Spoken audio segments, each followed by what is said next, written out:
नांदेड़ में रिजर्वेशन झैली दर्जाबंदी मुखालिफ मोर्चे की तैयारियों के सिलसिले में अहम इजलास का इनेकाद। रिजर्वेशन झैली दर्जाबंदी मुखालिफ महामोर्चा कृति समिति नांदेड़ की जानिब से 9 अगस्त को मुनक्किद होने वाले महामोर्चा की तैयारी के सिलसिले में एक अहम इजलास डॉक्टर बाबा साहब अम्बेडकर नगर में मुनक्किद हुआ। इस प्रोग्राम का इनेकाद गब्बर सोनोने की जानिब से किया गया था। इजलास में भदंत पय्याबोदी थेरो ने बतौर मेहमान खुसूसी शिरकत की और महामोर्चा की कामयाबी, अवामी बेदारी और मुनज़्ज़म शिरकत करने के हवाले से रहनुमाई की। उन्होंने समाजी इत्तेहाद और आइनी हुकूक़ के तहफ़्फ़ुज़ के लिए पुरअमन और मुनज़्ज़म जद्दोजहद की ज़रूरत पर जोर दिया। जबकि नांदेड़ शहर के मुख्तलिफ इलाक़ों से समाजी कारकुनान, तंजीमी ज़िम्मेदारान और बड़ी तादाद में शहरियों ने शिरकत की। इजलास में 9 अगस्त को निकाले जाने वाले महामोर्चा की तैयारियों, इंतज़ामिया और अवामी राब्ता मुहिम पर तफसीली तबादले ख्याल किया गया। इजलास के अख्तिताम पर तमाम शुरका ने महामोर्चा को कामयाब बनाने के लिए भरपूर ताउन और ज़्यादा से ज़्यादा अवामी शिरकत को यकीनी बनाने के अज़्म का इजहार किया। Bureau report, MCN Urdu news.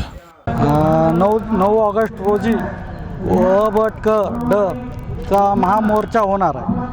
उपवर्गीकरणाच्या संदर्भात महामोर्चा होणार आहे, त्याची चिंतन बैठक म्हणून नांदेड जिल्ह्याची बैठक आयोजित केली होती। या बैठकीमध्ये नांदेड जिल्ह्यामध्ये आंबेडकरी चळवळीचे ज्येष्ठ नेते, कार्यकर्ते व 59 जातीमध्ये काम करणारे, सामाजिक क्षेत्रातले व राजकीय क्षेत्रातले काम करणारे या बैठकीमध्ये उपस्थिती होती व आजूबाजूचा समजा आंबेडकरी समुदाय या बैठकीला उपस्थिती होता।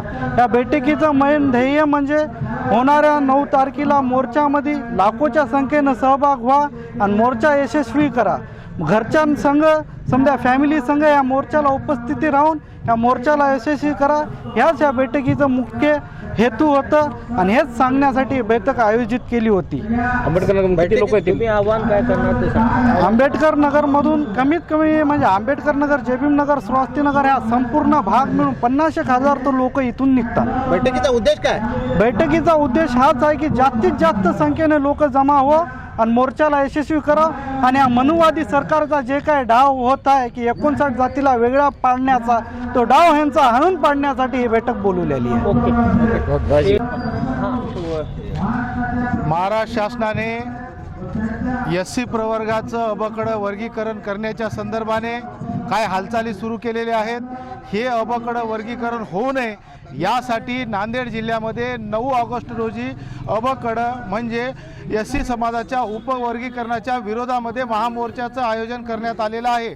या मोर्चाच्या संदर्भाने जयभीम नगर, आंबेडकर नगर, श्रावस्ती नगर आणि तत्समच नांदेड जिल्ह्यातील सर्वच आंबेडकरवादी नागरिकांनी मोठ्या संख्येने उपस्थित राहावे म्हणून आजच्या या बैठकीचं, जिल्हास्तरीय बैठकीचं आयोजन युवा नेते गब्बर सोनोने यांनी या आंबेडकर नगर या ठिकाणी केलेलं आहे। या बैठकीला जिल्ह्यातील तमाम 59 जातीच्या प्रतिनिधींचा चांगला प्रतिसाद आहे। निश्चितच या बैठकीच्या माध्यमातून खूप मोठं जनजागरण झालेलं आहे आणि येणाऱ्या 9 तारखेला भरघोस प्रमाणामध्ये आंबेडकरी जनता रोडवर उतरणार आहे। मातंग समाजातील काही लोक या बैठकीला आहेत। मुळात मातंग समाज हा उपवर्गीकरणाच्या विरोधातच आहे, परंतु मूळ मातंग समाज हा विरोधात असताना काही जी बोटावर मोजण्याएवढी लोक RSS आणि भाजपच्या लोकांनी हायर करून काही मातंग मंडळीचं डोकं खराब केलेलं आहे। बाकी मातंग समाज आमच्या सोबत आहे। संख्या किती येईल अंदाज मोर्चामध्ये? मोर्चा कमीत कमी 1.5 ते 2 लाख 3 लाखापर्यंत आम्ही धरलेला आहे। पूर्ण जिल्ह्यामध्ये जनजागरण झालेलं आहे। नांदेड जिल्ह्याचे 16चे 16 तालुके बिंदून काढलेले आहेत। हर वालिदैन की ख्वाहिश होती है कि उनके बच्चे को बेहतरीन तालीम और तरबियत मिले। यही ख्वाब पूरा करता है ज़ैन पब्लिक स्कूल देगलू नाका नांदेड़। LKG, UKG और नर्सरी में दाखिलों का सिलसिला जारी है।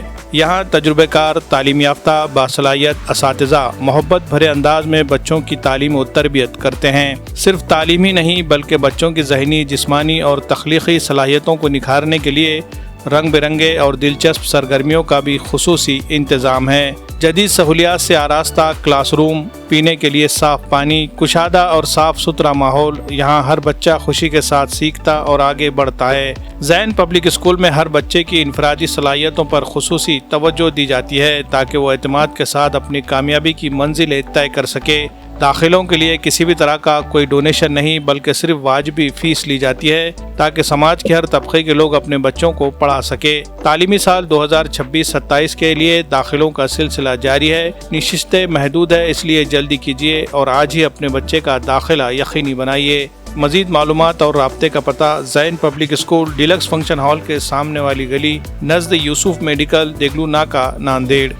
ناندیڑ شہر میں پہلی مرتبہ ایک منفرد آئیڈیاز کے ساتھ زین پبلک اسکول کا شروعات کیا گیا ہے، جہاں پر انتہائی قابل ترین اساتذہ کا انتخاب کیا گیا ہے اور ایک ہائی کوالٹی ایجوکیشن مہیا کی جا رہی ہے۔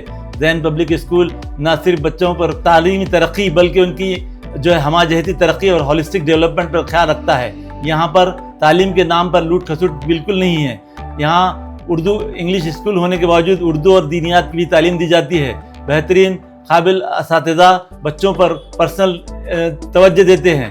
جناب مولوی محمد زین الدین صاحب مرحوم کے افکار و خیالات کو یہاں پروان چڑھایا جا رہا ہے اور ایک جو ہے معیاری تعلیم کے ذریعے قوم اور ملت کو سنوارا جا رہا ہے۔ اس لیے زین پبلک اسکول میں اپنے بچوں کا داخلہ کرائیے، داخلے جاری ہیں۔ پتہ ہے ڈیلکس فنکشن ہال کے سامنے یوسف میڈیکل کے بازو زین پبلک اسکول انگلش میڈیم۔